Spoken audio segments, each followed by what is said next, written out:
opisyal nang nabawi ni Angel Locsin ang kanyang ex, dating Twitter, account matapos ang isang hacking incident noong Martes.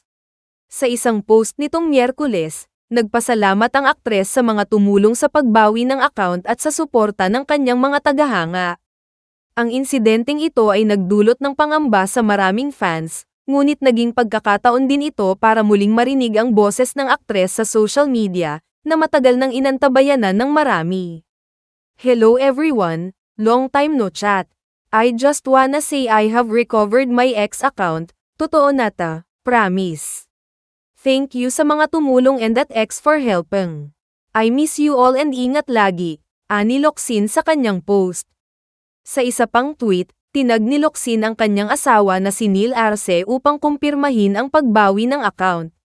Sumagot si Arce ng, account recovered, bilang patunay na nasa tamang kamay na muli ang account ni Locsin. Nag-ugat ang hacking incident noong Martes, kung saan napansin ang kaina-hinalang aktibidad sa ex-account ni Locsin na may handle na at 143 Red Angel. Ayon sa admin ng kanyang opisyal na Facebook page, a series of reposts was made by Angel Locsin's ex-account at 143 Red Angel yesterday. This was not Angel. Pinayuhan ng publiko na huwag pansinin ang mga link na ibinahagi ng compromised account. Sa kabila ng babala, nagpatuloy ang hacker sa pagpopost ng mga hindi awtorisadong updates, kabilang ang maling pahayag na nabawi na umano ang account. Kinlaro ni Arce sa Instagram na hindi pa nababawi ang account noong mga panahong iyon at nagbahagi ng screenshot ng pekeng post. Account not yet recovered. We will be the one to inform everyone if we got it back already, aniya. Sa kasaysayan, aktibo si Angel Locsin sa ex-account na ito na nilikha pa noong 2009, at may 12.3 milyong followers. Subalit mula noong Agosto taong 2022, hindi na naging aktibo ang aktres sa platform, kaya't laking tuwa ng kanyang mga fans na muli niyang nabawi ang kontrol dito.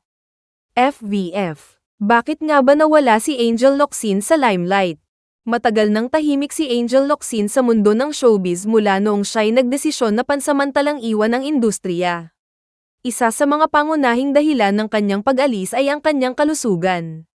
Noong 2015, inamin ng aktres na siya'y sumailalim sa operasyon dahil sa spinal injury, isang kondisyon na naging hadlang sa kanyang physical activities at trabaho bilang action star.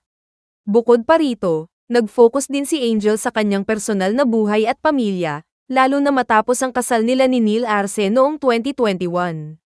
Gayun din, naging abala si Angel sa kanyang mga humanitarian efforts. Kilala ang aktres bilang aktibong tagapagtanggol ng karapatang pantao at tagapagtaguyod ng disaster relief operations. Sa katunayan, siya'y binyansagang real-life darna ng kanyang mga tagahanga dahil sa kanyang walang sawang pagtulong sa mga nangangailangan. Ilan sa mga pinaglalaban niya ay ang karapatan ng mga biktima ng kalamidad, suporta sa mga frontliners noong kasagsagan ng pandemya, at advokasya para sa edukasyon at karapatan ng kababaihan. Ang tanong ng marami, ito na ba ang hudyat ng pagbabalik ni Angel Locsin sa showbiz?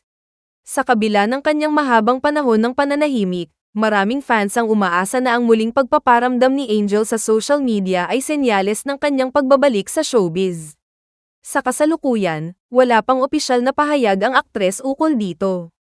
Gayunpaman, ang kanyang biglaang pagbabalik sa spotlight matapos ang hacking incident ay tila naging paalala sa lahat ng kanyang impluwensya at kontribusyon hindi lamang bilang aktres kundi bilang isang inspirasyon sa maraming Pilipino.